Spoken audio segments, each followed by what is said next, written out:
Assalamualaikum warahmatullahi wabarakatuh. Salam sejahtera untuk kita semuanya. Shalom, Om Swastiastu, Namo Buddhaya, Salam Kebajikan, Rahayu. Yang kami hormati, Bapak Ibu Dewan Juri, yang kami hormati seluruh peserta dari ajang Hipoteks IPB tahun 2023. Perkenankan kami dari tim Bismillah Juara yang berasal dari Universitas 11 Maret Surakarta akan memandu sesi perdebatan pada kali ini dengan mosi.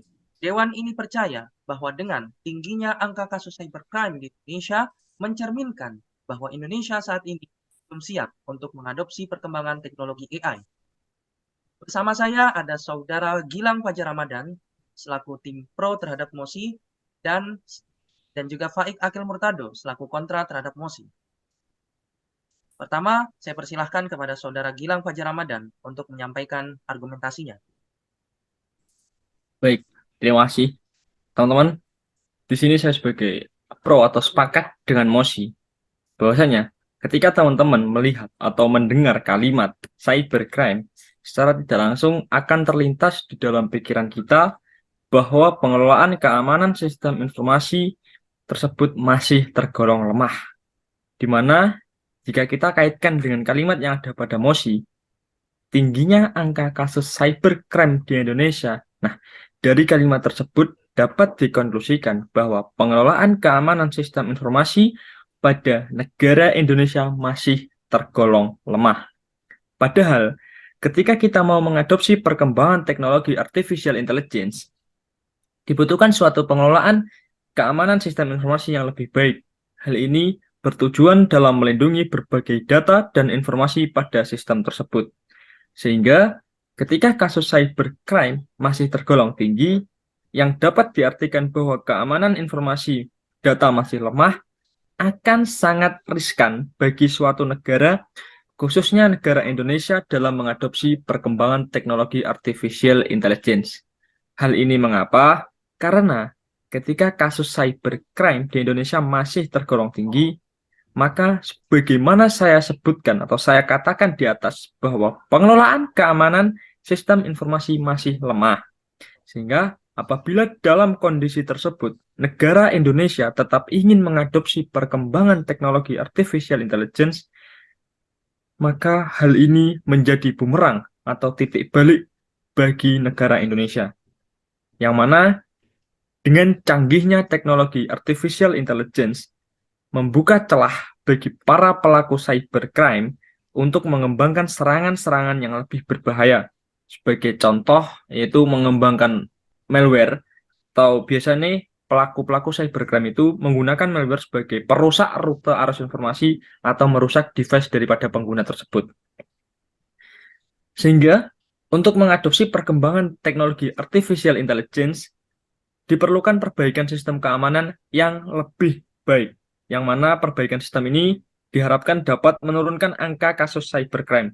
Dan dengan turunnya angka kasus cybercrime menandakan bahwa suatu bangsa dapat mengadopsi perkembangan teknologi artificial intelligence, terkhusus negara Indonesia. Dari pemaparan tersebut, di sini saya sepakat dengan apa yang dikatakan oleh Mosi bahwa Dewan ini percaya tingginya angka kasus cybercrime di Indonesia mencerminkan bahwa Indonesia belum siap dalam mengadopsi perkembangan teknologi artificial intelligence. Terima kasih. Terima kasih atas tanggapan terhadap mosi yang disampaikan. Selanjutnya, saya persilakan kepada Saudara Faik Akil Murtado untuk bisa menyampaikan tanggapan atas mosi yang beredar di Dewan.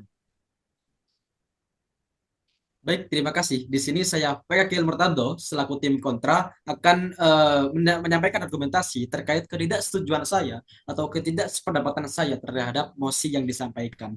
Mosi yang disampaikan yakni adalah tingginya angka kasus kejahatan cyber merupakan cerminan dari ketidaksiapan masyarakat Indonesia dalam mengadopsi dan menerapkan teknologi AI. Saya tidak sepakat. Karena apa? Karena tingginya kasus kejahatan cyber itu disebabkan oleh berbagai macam hal yang mana tidak merupakan cerminan dari ketidaksiapan bangsa Indonesia dalam mengadopsi AI. ada beberapa hal, yakni di antaranya yang pertama, Indonesia masih kurang masif dalam mengadopsi dan menerapkan teknologi AI. Kita lihat bahwasannya sebagian besar ataupun mayoritas masyarakat Indonesia itu menggunakan AI hanya sebatas untuk membantu pekerjaan mereka. Adopsi AI hanya sebatas pada pengumpulan informasi seperti ChatGPT ataupun Bard ataupun Perplexity, dan mungkin hanya sebatas kegiatan seperti editing video ataupun foto. Sehingga apa? Sehingga celah-celah ataupun data-data yang dikumpulkan masyarakat Indonesia itu tidak ada hal-hal yang bisa setidaknya membantu mereka untuk mengamankan data yang dimana di sini dibantu oleh AI. Dan hal tersebut merupakan celah bagi para pelaku hacker ataupun para oknum kejahatan untuk bisa mencuri data informasi masyarakat Indonesia. Yang kedua ialah masyarakat Indonesia masih kurang kesadarannya dalam keamanan data. Dan dari Kominfo bahwasanya Indonesia menempati urutan kedua sebagai negara yang paling banyak terjadi kasus kejahatan cyber di dunia setelah Ukraina. Hal ini terjadi dikarenakan Indonesia memiliki 191 juta jiwa masyarakat yang berada pada usia produktif, dan mereka masih kurang dalam menyadari terhadap keamanan data mereka. Mereka masih kurang dalam adopsi AI terhadap keamanan data mereka. Mereka masih kurang literasi terhadap AI ataupun penggunaan AI untuk pekerjaan mereka. Sehingga pelaku hacker dapat memanfaatkan AI dengan kemahiran mereka untuk bisa mengambil keuntungan dari korban masyarakat. Yang ketiga ialah lemahnya regulasi ataupun hukuman yang diterapkan oleh bangsa Indonesia itu sendiri. Jika kita lihat bahwasanya di Undang-Undang ITE, di situ disebutkan bahwasanya bagi para pelaku hacker dihukum maksimal 6 tahun penjara. Hal ini sangat berbanding jauh dengan negara-negara maju ataupun negara-negara berkembang di sekitar kita, yang mana mereka menerapkan hukuman ataupun regulasi bagi para pelaku kejahatan itu hingga belasan tahun ataupun puluhan tahun lamanya. Sehingga para pelaku kejahatan itu bisa mendapatkan penyesalan dan efek jera atas hukuman yang diberikan. Berbeda halnya dengan Indonesia yang hukumannya masih tergolong ringan, sehingga para pelaku tidak mendapatkan penyesalan ataupun jera terhadap hukuman yang diberikan dan akan melakukan tindakan selanjutnya jika mereka mendapatkan kesempatan.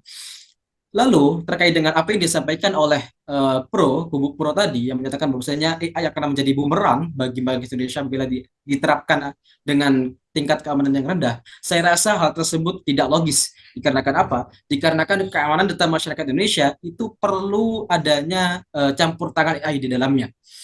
Orang-orang yang menjadi korban bagi para pelaku hacker kebanyakan adalah orang-orang yang awam ataupun masih tidak tahu menahu terkait dengan keamanan data ataupun sistem informasi. Mereka tidak punya hal-hal kepentingan ataupun tidak memiliki pengetahuan terhadap keamanan data, sehingga mereka susah untuk bisa menilai bahwasanya ini merupakan data atau sumber-sumber yang mencurigakan. AI di sini membantu bagi orang-orang tadi ataupun perusahaan-perusahaan yang masih rendah adopsi AI-nya untuk bisa menjamin dan mengamankan data mereka lebih lanjut lagi. Karena AI terbukti dapat memindai ribuan dan bahkan jutaan data dalam waktu yang sangat cepat. Dan AI malah akan menjadi momok yang menakutkan apabila tidak diterapkan oleh bangsa Indonesia pada saat ini.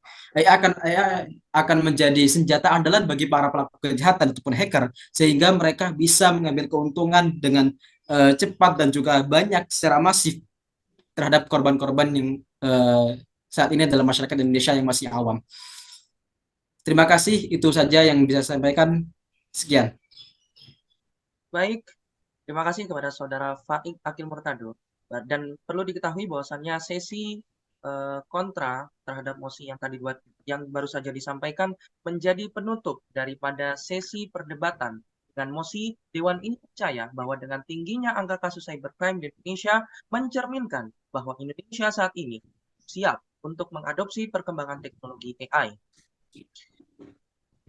Dan sebelum kita menutup pada acara kali ini, ada beberapa kesimpulan yang bisa kita ambil, yaitu AI sebenarnya hanyalah tools. Tools itu ketika digunakan dengan bijak, maka akan menghasilkan kebijakan-kebijakan yang juga bijak. Dan ketika digunakan untuk hal-hal yang tidak bijak, maka justru dampaknya adalah merusak, dampaknya adalah korosif, dampaknya adalah merugikan banyak orang, dan juga menguntungkan, tapi menguntungkan hanya bagi sekelompok orang tertentu. Yang kedua adalah pentingnya literasi. Penggunaan AI ini masifkan kepada masyarakat dalam wujud penyebaran konten-konten positif, kemudian sosialisasi di sosial media dan sebagainya, turut menyumbang pemahaman bagi masyarakat dalam meningkatkan literasi masyarakat terhadap AI dan juga perlindungan dari cybercrime. Dan yang terakhir adalah harus dibuatnya regulasi yang jelas, yang tegas oleh penegak hukum terkait pemakaian AI beserta panduannya. Sesi kesimpulan tadi menutup acara debat pada kali ini. Saya Fatir Pralislah, wakili teman-teman yang menyampaikan argumentasi, ucapkan terima kasih atas perhatian dan kerjasamanya. Dewan juri yang terhormat, izinkan saya menutup sesi perdebatan pada kali ini dengan ucapan salam. Assalamualaikum warahmatullahi wabarakatuh. Om Santi, Santi, Santi.